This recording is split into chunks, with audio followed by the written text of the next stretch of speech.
Welcome to this edition of the Rainer Report, our video commentary that we bring to you every other week about key issues in church life and church leadership. And I guess if there's an issue that is out there in many churches, it's the area of dysfunction. And what do we mean by dysfunction? Well, function means things are going according to plan. Function means in a church context that things are going according to God's plan. A dysfunction, putting the negative in front of it, means that things are going contrary to a plan, or in the church, things are going contrary to God's plan.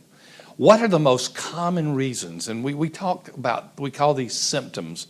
What are the most common symptoms for a dysfunctional church? What are some things that you can see that you can say, this is really happening in my church? And if any of these are at present, it doesn't mean that you do away with them, except certainly maybe the first three in this. They're things that can just be eliminated immediately if done well.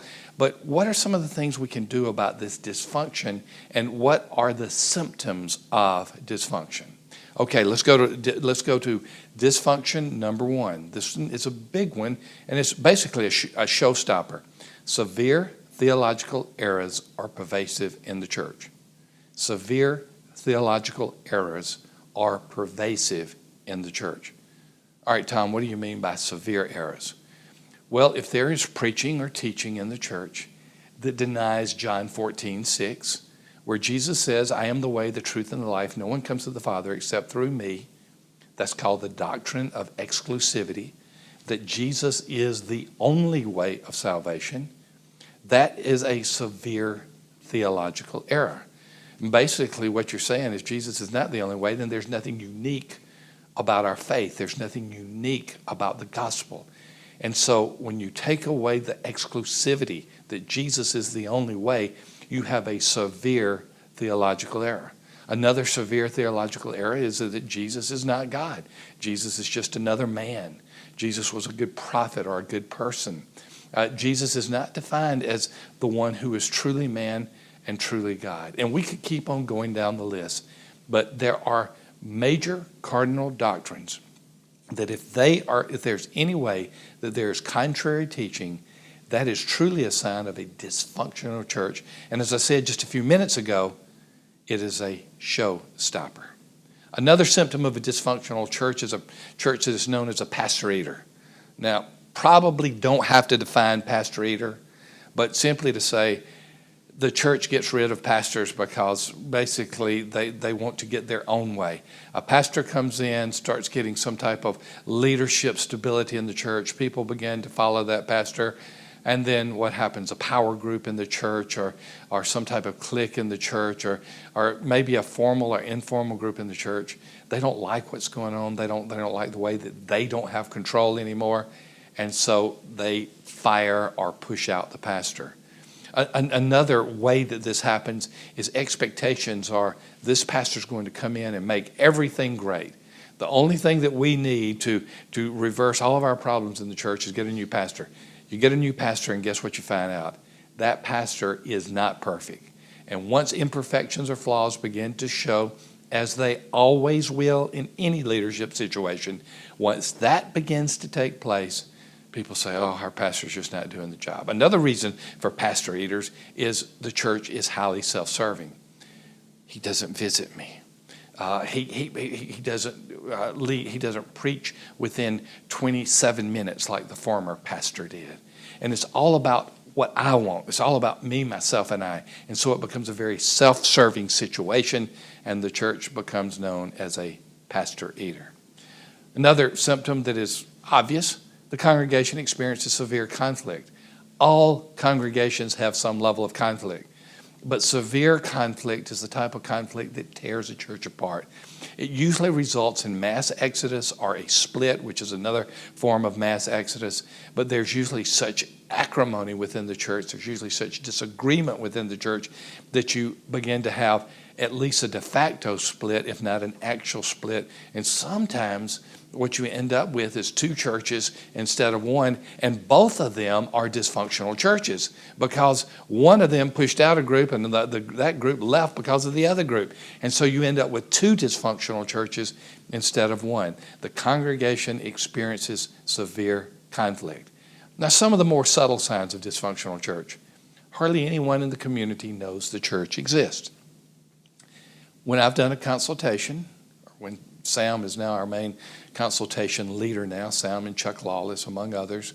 When we've done consultations, one of the things that we often do is we just go visit people in the community, particularly merchants, but maybe walk around in the neighborhood near the church. And I've done things just very simple as go into a dry cleaner or to a convenience store and say, can you give me directions to this church? And most of the time, the response, or many of the times I should say, the response will be, no, I'm not familiar with it. And I'll say, look, I'm really consulting with that church. I was just trying to see what kind of response I can get. That church, if you look out the window, they're just a block over from where you are right now. You can see them from your storefront right now. And they just kind of smile and say, well, I don't know anything about them. Well, if your community doesn't know you exist, you have a problem. You are likely a dysfunctional church. Similar to this, the church is declining while the community is growing. Number 5, the church is declining while the community is growing. Now, when we talk about this, I'm often reminded of our friend Mark Clifton, who is on the podcast with us on Revitalize and Replant. And he says, I wish I could put my International Harvester hat on and kind of slouch in my chair with my beard and just replicate Mark Clifton. But he will say things like this.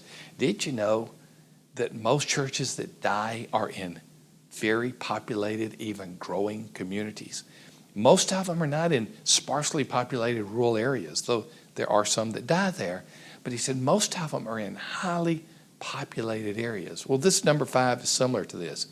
If there are demographics that indicate that there is growth in the community and decline in the church, that is obviously an inverse relationship. It is not a healthy relationship. And so when it is all said and done, when the church is declining and the community is growing, guess what?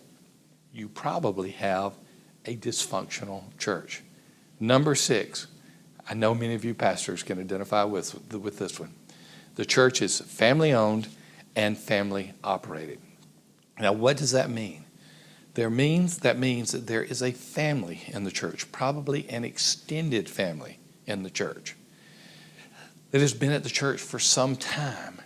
And even though they may not all have the same last name, you begin to find out that there is some type of actual kinship, biological kinship with many people in the church. And though they don't always say it formally, they really believe that this church is really operated and led by X family. I went into a church situation where I was a pastor where I noticed that there were a lot of people with the same last name. And it was such a different last name, a very, very different German last name, that it was easy to see in this church when I was about 130, 140 in attendance. So, when you have a dozen or so with this name, it's easy to look at. And of course, I was immediately concerned that I was in a family-owned and family-operated church. You know what? That was not the case. This particular family was gracious. They yielded to others. Sure, there were a lot of them. Just because there are a lot of people with the same name or relationship doesn't mean it's family-owned and operated. In fact, this particular family could not have been better church members. I can't think of a one of the dozen or so who had this last name, probably even 20 of them in my medium-sized church. And these people were gracious. But you know the situation where you go in, and basically, if you cross this matriarch or this patriarch, you're done in the church. That's what we mean when you say this church is family-owned or family-operated. So these are symptoms of a dysfunctional church. Severe theological errors. The church is known as a pastor-eater. The congregation experiences severe conflict. The community does not know the church exists. The church is declining and the community is growing. And the church is family-owned and operated by a power group that usually have biological kinship and biological ties. These are some of the symptoms you should be looking for if you are looking at dysfunctional churches. Once again, we always appreciate you being a part of the Rayner Report, and we always are grateful for Costco and Associates, our sponsor, the church building and design firm that just does incredible jobs with churches, building, remodeling. Check them out at churchdesign.com. So grateful for the relationship I have and we have on our team with Tim Songster. He's been with us and a partner with us for many, many years. Truly believe in his work is worth checking out. As always, I'm grateful for you, the audience, for being a part of the Rayner Report. And I hope to see you in a couple of weeks, if you're watching this on a regular release basis, in a couple of weeks as we continue to talk to you about critical issues in church and church leadership. I'll see you in the next episode.